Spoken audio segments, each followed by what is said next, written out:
8월에 있을 민주당 당대표 선거의 관심은 이낙연 민주당 코로나19 국난극복위원장이 나설지 여부에 쏠려 있습니다. 여러 의견을 듣고 있다는 이 위원장의 최근 행보를 보면 이전보다는 당대표에 나서는 쪽으로 기운 것으로 보입니다. 이대건 기자의 보도입니다.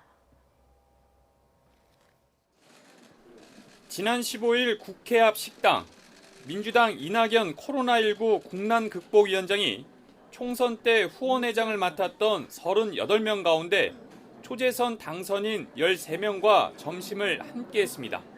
이 자리에서 이 위원장의 당대표 출마 여부와 관련된 얘기가 자연스럽게 나왔습니다.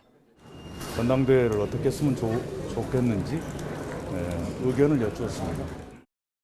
한 참석자는 이 위원장이 당대표 출마와 관련해 적극적으로 의견을 물어서 참석자들이 약간 당황했다며 당시 분위기를 전했습니다. 참석자들 사이에서는 이 위원장이 당대표를 하고 대권을 준비해야 한다는 쪽과 7개월짜리 대표를 맡으면 위험 부담이 있다는 쪽으로 의견이 갈린 것으로 알려졌습니다.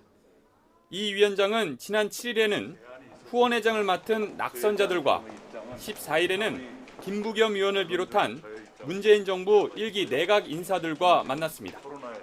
18일에는 광주를 찾아 5.18 민주화운동 기념식에 참석한 뒤 광주 전남 지역 당선인들과도 점심을 함께 했습니다.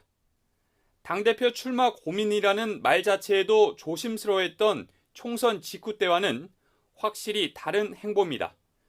이 위원장이 당대표 후보로 나선다면 코로나19 사태로 대중조직 동원이 어려운 만큼 높은 지지율 수치를 앞세워 대표가 될 가능성이 큽니다.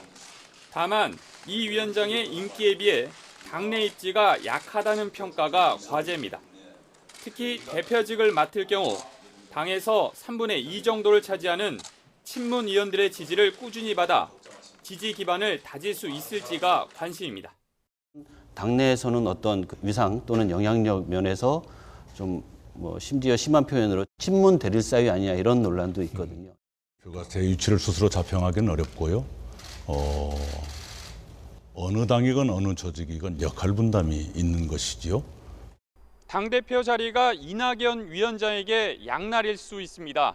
대권 도전을 위해 당내 입지를 강화할 계기가 될 수도 있고 반대로 현재까지 맞이한 적이 없는 리더십 위기를 경험할 수도 있기 때문입니다.